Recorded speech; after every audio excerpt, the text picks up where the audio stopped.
Tribuners, seorang pria diduga asal Indonesia dideportasi dari Australia. Visa orang tersebut langsung dibatalkan. Hal ini dikarenakan tidak menyatakan dengan benar apakah ia membawa barang atau benda yang disebutkan di kartu deklarasi kedatangan. Hal tersebut disampaikan oleh Menteri Pertanian dan Menteri Dalam Negeri Australia. Saat itu, pria tersebut tidak menjawab jujur saat ditanya apakah dirinya membawa daging, produk unggas, atau produk makanan lainnya ke Australia. Namun rupanya pria itu membawa 3,1 kg daging bebek, 1,4 kg rendang, lebih dari 500 gram daging sapi beku, serta 900 gram daging ayam.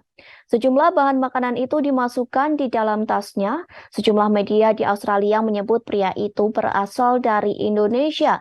Namun pihak Indonesia masih menunggu konfirmasi dari Kementerian Pertanian, Perikanan, dan Kehutanan Australia. Akibat pelanggaran ini, pria itu dikenakan denda sebesar 2.700 dolar Australia atau lebih dari 20 juta rupiah. Selain itu, pria tersebut juga langsung dideportase, kemudian visanya juga dibatalkan dan harus keluar dari Australia sesegera mungkin. Pria itu baru bisa mengajukan kembali permohonan visa dalam kurun waktu 3 tahun kemudian. Diketahui bulan lalu pemerintah Australia di bawah Perdana Menteri Australia Anthony Albanese telah memperketat larangan membawa produk daging untuk keperluan pribadi. Hal ini dilakukan karena kekhawatiran terhadap penyakit kuku dan mulut atau PMK.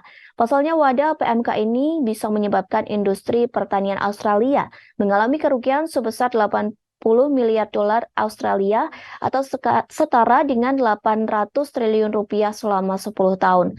Sehingga setiap orang yang masuk ke Australia harus melaporkan makanan secara terbuka dan jujur. Mereka harus menjawab jujur saat diperiksa petugas biosecurity di bandara.